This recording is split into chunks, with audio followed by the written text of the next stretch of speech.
Hello guys and welcome back to Storytime with Kids. You know I meant for kids. But I'm gonna put my watch on and then we're gonna get started with the story. And guys, this is going to be a parted story because it's just a long book. So each chapter is going to be one part. And I'll label them part 1.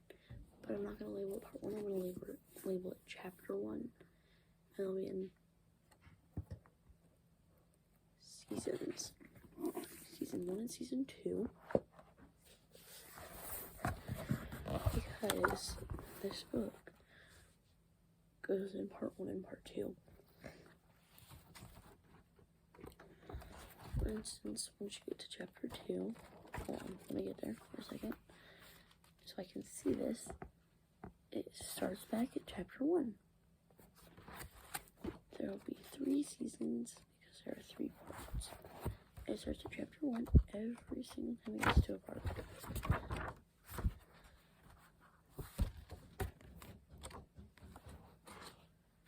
And then it makes the epilogue, which we will be reading the prologue and epilogue, and there will not be parts of this.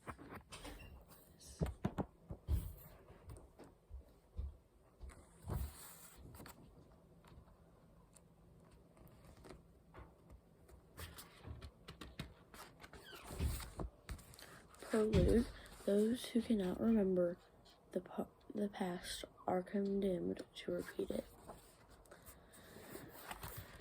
Present day. And yes, it is a graphic novel, but I feel like if you're really paying attention, you don't really need to read this. So I'll just show you the picture. At the beginning, right here, it's just him and his grandma talking, and I'll read the text.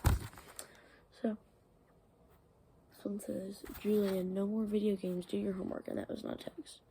This is homework. I'm FaceTiming grandma for my humanities project. Bring, bring. Alla? Alla? Hey, Grandmere. Alla. Grandma, you have to look into the phone and put your glasses on. Oh, there you are. I see you now. Hello, mon cher. How are you? How is the new school?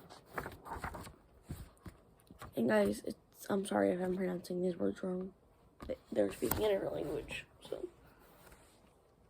sorry for that. It's okay. I like it.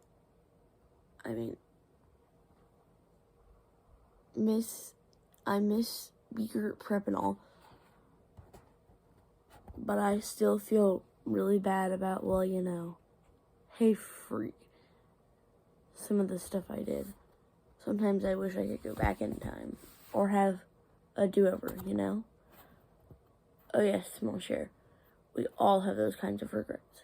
Just remember, we are not defined by our mistakes, but by what we do after we learn from them, okay? Okay, Grandma, thanks. I'm actually calling you today because of school. I have a project for my humanities class. I'm supposed to write an essay about someone I know, and I want the essay to be about you, Grandma. Me? I'm so flattered. You, when you were a little girl, during the war. I see. I want to write about you and Torteau.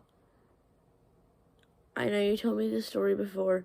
This time I'm going to record you, and maybe you can give me more details.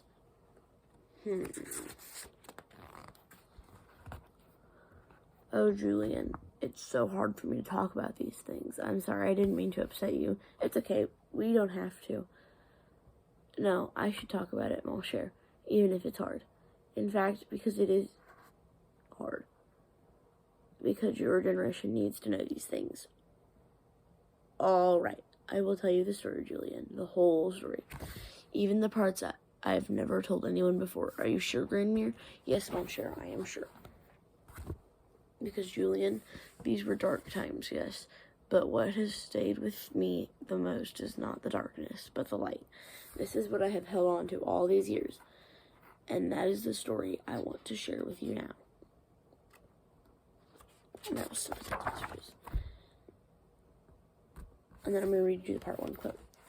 The birds know mountains that we have not dreamed. Muriel Reichster. 5th Elgie, A Turning Wind. Chapter 1. And it's his grandma as a little girl, and you guys might want to see that. Just to get a reference photo. Okay, I'm gonna read. Once upon a time is how most fairy tales begin. This is how I will start my story too, because my life truly began as a fairy tale.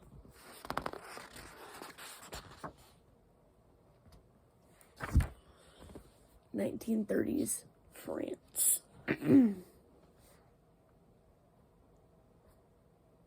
upon a time, I was a little girl named Sarah Bloom who lived in a small village in France. I had 2 beautiful parents who showered me with love and affection. My papa, Max, was a renowned surgeon. People came from all over to consult with him. My maman, Rose, was a math teacher. She was one of the first women in our village to graduate with an advanced degree in mathematics. You guys doing good? Okay, that's good. We lived very comfortably in a large flat with lovely furniture in a good neighborhood. I had pretty clothes and many toys. I admit I was a little bit spoiled. It's okay to be spoiled sometimes. My village, Aubervillers, all boys, was in the Marguerite Mountains. Madrid. It was surrounded by a very ancient forest called the Murnau.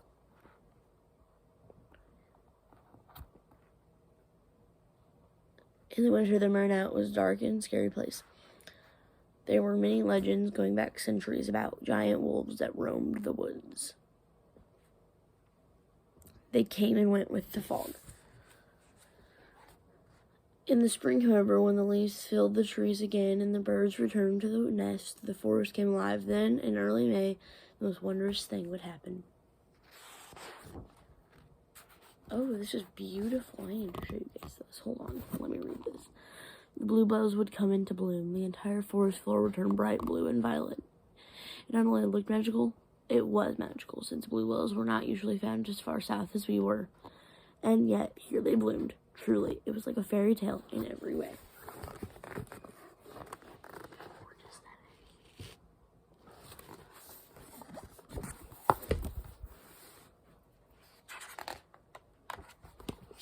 Guys, we're almost to chapter 2. I have one more page.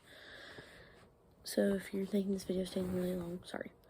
Okay, on the weekends when the bluebells bloomed, my parents and I would have a picnic on the edge of the woods. It was so beautiful and fragrant, and it felt like a princess from the fairy flowers. Look at our little girl, Max. She's getting so big. She's still our little bird, Rose.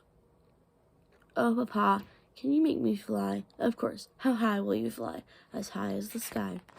And how far will you, how fast will you go? As fast as a crow. Then close your eyes. Time to rise. Yes, in those days I was as happy and carefree as a bird, but the world was changing. So guys, this is the end of chapter 1, and I'm not going to let you guys see any of chapter 2 for the next video.